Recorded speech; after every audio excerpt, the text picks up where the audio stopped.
Alright, Jetlash 1000 fans, I've got another video for you today, and what I'm actually going to shoot this video on is my Apple Watch. So I've had this thing going on about 8 months or so, and I really wanted to shoot a review video, and I thought this would be valid because I actually am coming from a Motorola 360 watch, which was actually the second generation watch.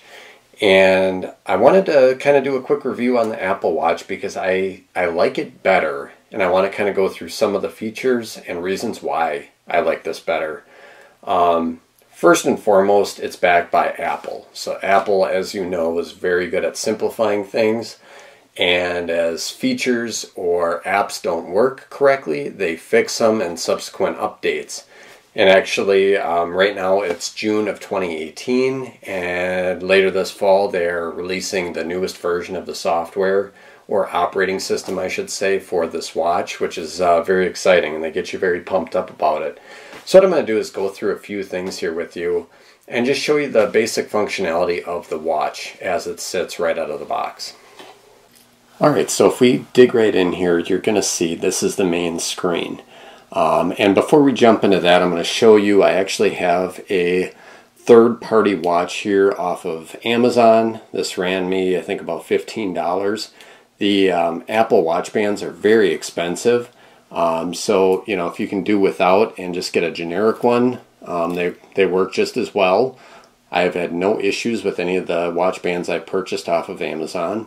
The Apple one works just fine too, the little silicone gel type band that it came with. So after 8 months of use, this thing is still pretty pristine, which you can probably pick up here in the camera. There are a few scratches in the lens, very slight, if you can see that. I do work in an environment where I do on occasion have to get my hands dirty, and I'm around equipment and things like that, so you know, scratches are kind of expected at this. But just note that if you are, you know, working around hard objects or, you know, anything like that, you are going to get some scratching.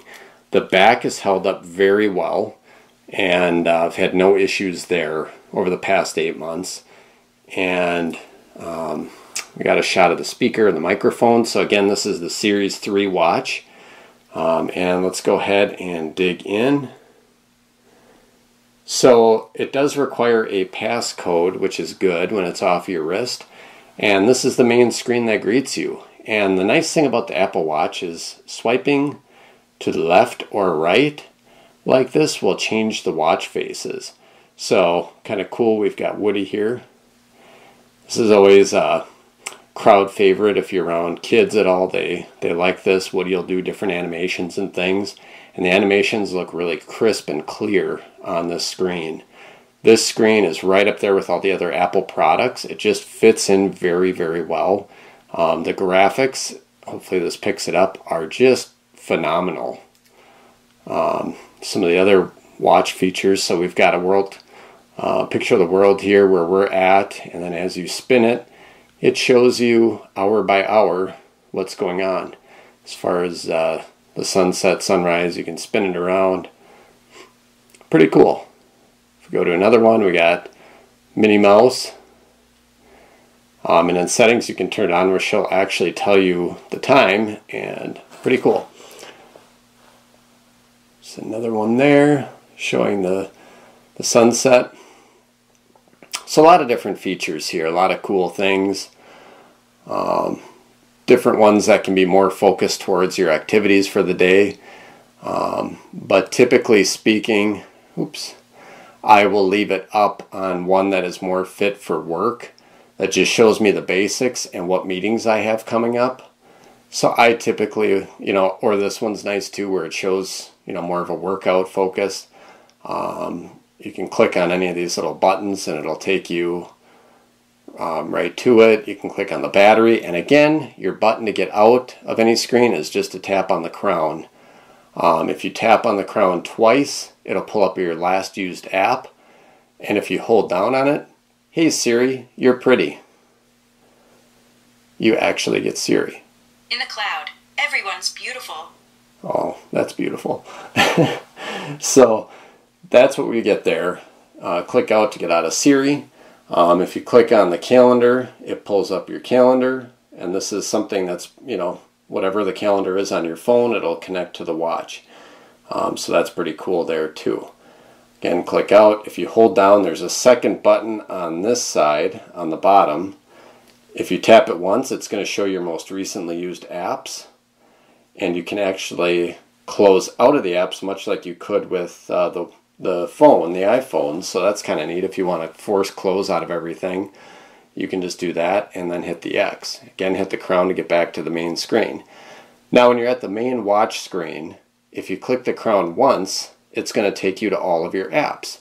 And this is pretty neat. So if your app is something that is Apple Watch enabled and it functions with the Apple Watch, it'll show up in here. We can zoom out, we can zoom in. Typically you leave it at a spot and you just roll around through your different options.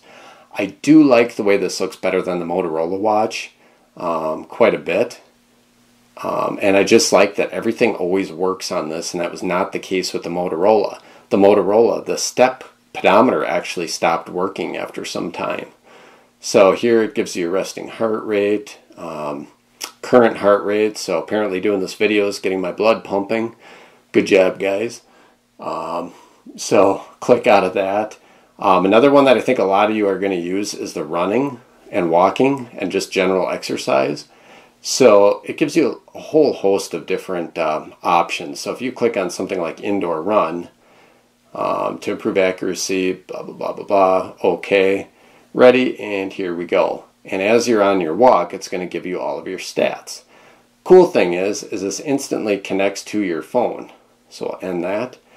And you can look at it on your iPhone or your iPad, whatever you have this connected to, which is also pretty cool. The other neat feature with the Series 3 watch here is that you can actually store music right on the watch. So if you have the Apple AirPods, you can actually listen to music directly from this watch without having your phone connected, which is awesome. I use this for cutting the grass, and it is just a really, really cool feature. So I really, really like that. That's one thing I did not realize that came on this, but was just absolutely awesome to see. So we'll get out of here. Messages is also cool. You can respond to messages by scribbling. So you can actually type little messages and hit send. You can also speak messages. So you can click there, you can send emojis, you can send your heartbeat, which is pretty cool. You can use Apple Pay to pay someone, or it'll give you a bunch of just standard responses. If you're driving and you don't want to pay any attention to what you're doing there, you can certainly jump in and do one of the standard responses. Another example is like I have an Ember mug I just shot a review on. I don't have it here plugged in, but it will give you your temperature, and you can actually set the temperature from the watch. So how cool is that? We live in a world where you can set the temperature of your coffee from your wrist. Just really, really cool stuff. I also have a calculator, so we're going back to like the 80s with the cool watches with the calculators on them. There we go. So just really, really neat stuff here. And then one of the things I'd like to show too, you swipe down, it shows you all your notifications, which I don't have any now. And if you swipe up, the green light there indicates that we are connected to the phone, which is cool. It also shows the Apple Watch battery's 58% right now. One of the other things I like to do is if you hit the button with the phone right there, that actually sends a little tone to your phone, and your phone will emit almost like an audible alarm letting you know where your phone is. So if you lose it, that'll help you find it. The other cool thing is if you go swimming with this, to clear any water that might have gotten into the speaker phone, you click on this water driblet, and so as we're swimming, it's not going to let you use anything on the watch except for the crown. And then it says turn digital crown to unlock and eject the water. So you have to turn the crown really fast, and you're filling that bubble up, and unlocked. And what that actually does is it's a supersonic sound here, I'm using technical terms of course, that will actually clear water out of the speaker area, which is cool. Really, really awesome. That's something neat that you can show off to your friends and family after you're done with the swim. Clear out your Apple Watch speaker. So, really, really cool. And as you hold down on any watch face, it gives you the ability to customize it right on the watch itself, or you can do it more easily through your iPhone. Alright, so to sum this video up, Apple Watch is by far better than the Moto 360 Generation 2 watch. I'm not sponsored by Apple in any way, but I'm just saying that if you're going to spend the $300+ definitely go with the Apple Watch. You will not be disappointed. Again, I've had this for 8 months. The battery life, I can easily get 2 days, maybe even 3 if I'm stretching it. The other cool thing is if you don't have your phone right on you, you can actually take phone calls right through the watch. You don't need the cell-enabled Apple Watch, so I don't suggest getting that unless that's a big deal breaker. If you're someone that forgets your phone and you rely just on your watch and you know you're always going to have this with you, maybe it's worth the extra, $10 a month for the data plan to hook up to it. But otherwise, I just suggest getting the Wi-Fi and GPS enabled. This has a lot of cool features that I think a lot of people don't even realize are built into all of them. So I just spoke to someone today that was not aware that you can still make phone calls with these. But you certainly can. And that's one of the cool things. You don't miss notifications. You don't miss emails. You don't miss texts. I don't have to have my phone on me like a crazy person all the time. I've got this. I can quickly glance at it. If it's not something I need, when you twist your watch away from you, it turns off. So if you can see that, it's got the little ability to turn itself on and off based on your wrist position. So if this is something you didn't know was out there, you know now. It's really cool if you're a techie person or actually anybody that just wants better idea of the notifications coming in. And again, I don't like to cut the grass and get all sweaty and have my iPhone on me, but this thing I've got on me to keep track of my steps and play music simultaneously. So I don't think you can go wrong. I think it's a great product. I wouldn't necessarily wait for another version to come out. I think these right now are very solid for what you get. They're quick to respond. It holds all the songs I could want. And I could just overall highly recommend it. So I appreciate you guys watching. If you wouldn't mind, smash the like button, hit subscribe if you would like to see more videos. And we will see you in the next one. Thanks for watching.